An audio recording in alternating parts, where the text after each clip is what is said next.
त्याच्यानंतर आत्ता आपलं निवेदन ऐकलं. बोलताना अभ्यंकर साहेब आपण असं म्हणालात की कार्यक्रम किती छोटा असो मोठा असो मी त्याला हो म्हणतो. याचं कारण कार्यक्रमाची साईज मी बघत नाही, कामाची साईज बघतो.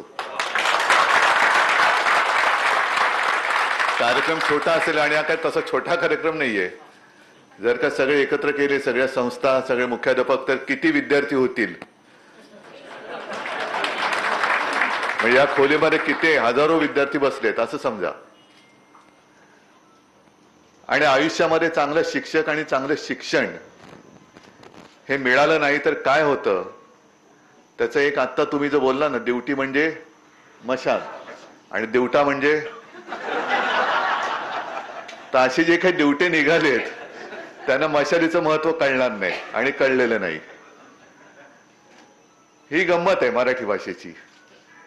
आणि मला अभिमान आहे की शिवसेनेच्या माध्यमातून पहिल्या प्रथम शिक्षक मतदारसंघातून निवडून तुम्ही सर्वांनी दिलेला आपला लोकप्रतिनिधी इकडे तिकडे काही वाह्यातपणा न करता शिक्षक म्हणून विधान परिषदेत सुद्धा आणि आपल्या कामात सुद्धा एक वेगळा ठसा उमटवतोय. आणि तुम्ही म्हणाला ते खरंय आणि तसंच करा. तुमचा जो काही आमदारकीचा फंड आहे तो फक्त आणि फक्त शिक्षणासाठीच वापरा. बाकी आता आहे, मी पण आमदार आहे, सगळे आमदार खासदार आहेत, त्यांचे फंड वापरतोच. पण हे फंड विरोधी पक्षाचा आमदार किंवा खासदार म्हटल्यानंतर कशा त्यांच्या त्या मुठी आवडल्या जातात किंवा नाड्या आवडल्या जातात हे आपण वृत्तपत्रातून वाचतोय. आता तर कर म्हणजे त्यांच्यातच आपापली नसा आवडण्यास सुरू झालेले आहे. आजच पेपरमध्ये पाहिलं असाल तुम्ही, एक कोणतरी गेले बाबा मला मारलं म्हणून दिल्लीला. ही लाचारी जी आहे ना, ही लाचारी का, तर तेच चांगलं जर काही चांगलं शिक्षक मिळालं असतं त्या वयामध्ये तरी परिस्थिती आली नसती.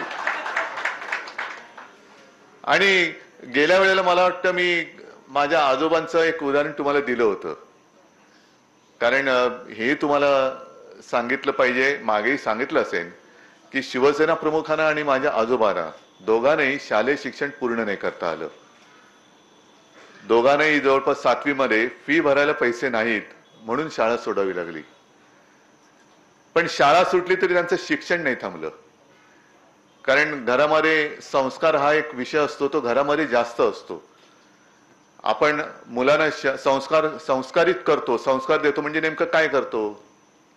आई वडील आपल्या मुलांना संस्कार देतात म्हणजे काय करतायत की काय वया पुस्तकं पाटे घेऊन नाही बसत, तर स्वतःच्या वागणुकीतून एक आपण कसे वागतो तशी आपली मुलं वागत असतात.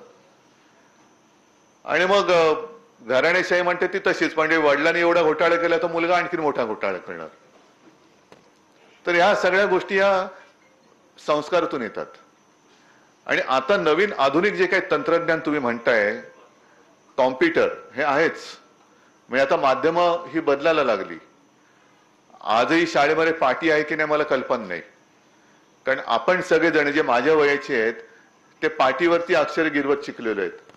आणि बहुतेक आपली अक्षरं हे आपल्या आईने आपला हात हातात धरून गिरवून घेतलेली आहेत, म्हणून तिला मातृभाषा म्हणतो आपण. अ आ इ उ ए सगळे जे काय आहे हे सगळं तिकडनं पाटीवरती गिरून आपण ही अक्षरं गिरवत मोठे झाले. तेव्हा कुठे कॉम्प्युटर होता. पाटीवरती अक्षरं गिरून मोठी झालेली आपण माणसं. पण शिक्षण म्हटल्यानंतर त्या पाटीवरती गिरून मोठे झालेल्या माणसानेच कॉम्प्युटर शोधलाय हे सुद्धा आपण मान्य केलं पाहिजे.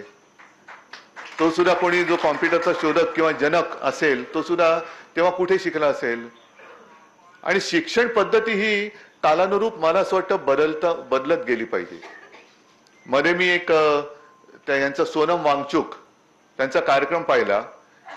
काय आपल्या देशामध्ये परत तेच सांगतो, शिक्षण आणि शिक्षक मिळालं नाही तर चांगल्या लोकांना सुद्धा कसं देशद्रोही ठरवून तुरुंगात टाकलं जातं हे सोनम वांगचुक एक उत्तम उदाहरण आहे. म्हणजे काय त्याचा उपयोग खरा करून घ्यायला पाहिजे. ते म्हणतायत काय त्याच्याकडे दुर्लक्ष करून नको तो त्याच्या कपाळावर शिक्का मारून दिला आतमध्ये टाकून, किती दिवस सडतील आतमध्ये देव जाणे. पण अशी माणसं आपल्या देशात आहेत. आणि त्यांनी जे सांगितलं की ते कुठे लेह लडाखमध्ये राहतात, त्यांचा जन्म तिकडे झाला, गावामध्ये शाळा नव्हती, आणि गावात शाळा नव्हती तर त्याचं त्यांनी काय म्हटलं की त्याचा फायदा असा झाला की माझ्या आईनी मातृभाषेमध्ये अनेक गोष्टी मला शिकवल्या, याचा उपयोग मला आत्ता होतोय. आणि कसा फरक पडतो, आपण जे काय म्हणतो A for apple, B for bat, अमुक तमुक तमुक, तर आमच्याकडे ए फॉर फॅन, फॅनच नाहीये तर दाखवणार काय, फॅनच नाहीये. तर ही जी काय पद्धत आहे ना, ही पद्धत थोडी नाही म्हटलं तरी कालानुरूप आणि थोडीशी विभागवार ही थोडीशी बदलली गेली पाहिजे. आज कॉम्प्युटरचा तो जो काही विषय आहे, अनेकदा राजकारण आल्यानंतर म्हटल्यानंतर निवडणुकीच्या दिवसात आता रेवडी तर सरसकट झालेली आहे, सरसकट म्हणजे दुसरा देईल तो रेवडी आणि आम्ही करू ते उपकार, हे असं आत्ताचं राजकारण आहे. आणि पूर्वी याही गोष्टी आपण पाहिलेल्या आहेत की आम्ही जर का जिंकलो तर आम्ही विद्यार्थ्यांना फुकट कॉम्प्युटर देऊ, फुकट कॉम्प्युटर देणार, कॉम्प्युटरमध्ये टाकणार काय, कॉम्प्युटरमध्ये टाकणार काय, म्हणजे कॉम्प्युटर दिला, आम्ही टॅब वाटू, टॅब वाटलात हरकत नाही, म्हणजे कोरी वही देणं आणि टेक्स्टबुक देणं हा फरक आहे. एखाद्याला कोरी वही दिली तो वही काय करेल, कदाचित पावसाळा आल्यानंतर पानं फाडून होड्या करून सोडू पण शकतो तो, पण वहीमध्ये लिहिणार काय. आणि हे जे हा जो विषय आहे कॉम्प्युटरचा, आपण सुद्धा दिलेले आहेत. अगदी मला वाटतं 2014 साली असेल, 2014 साली आपण टॅब दिले होते, टॅबलेट. आता ते टॅबमध्ये काय केलं होतं आपण, कारण तुम्हाला हेही आठवत असेल की शिवसेना प्रमुखांचं एक स्वप्न होतं की मुलांच्या पाठीवरचं दप्तराचं ओझं हे कमी करणं. अनेकदा ते त्यांची व्यथा सांगायचे की अरे मुलं आहेत का गाढवं आहेत ओझी वाहणारी, हे ओझ्याने वाकून जात आहेत. आणि शिवाजीराव भोसलेंचं एक भाषण मी जे ऐकलं त्याच्यामध्ये त्यांनी जे प्रश्न विचारले उत्तर नाहीत आपल्याकडे. छत्रपती शिवाजी महाराजांनी तोरणा जिंकला वयाच्या कितव्या वर्षी, 16व्या वर्षी. ज्ञानेश्वरांनी ज्ञानेश्वरी लिहिली वयाच्या कितव्या वर्षी, 16 वर्षी. आणि 16व्या वर्षी आपल्या आत्ताच्या जगातला, आत्ताच्या युगातला मुलगा काय करतो, त्याच्या पाठीवरती किती ओझं टाकतो, तो त्या ओझ्याने एवढा वाकलेला असतो की तो त्याच्यातच पिसून गेलेला असतो. म्हणजे ज्या वयामध्ये या छत्रपती शिवाजी महाराज असतील, ज्ञानेश्वर असतील, या सगळ्यांनी चमत्कार केले, एक अद्भुत पराक्रम गाजवला, त्या काळामध्ये आपल्या काळातली मुलं ही पिसून गेलेली आहेत.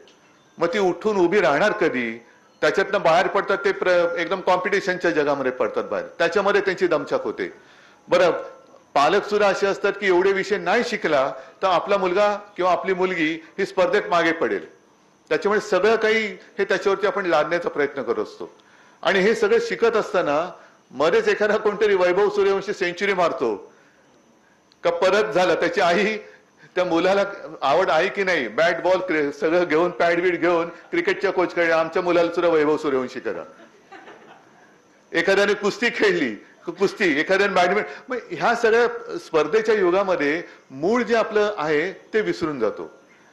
आणि मग पाठीवरच्या दप्तराचं ओझं ज्याचा उल्लेख मी मगाशी केला, सुदैवाने नंतर काय झालं की टेक्नॉलॉजी, ह्या सगळ्या टेक्नॉलॉजीचा सगळा आपल्याला फायदा करून घेता आला पाहिजे.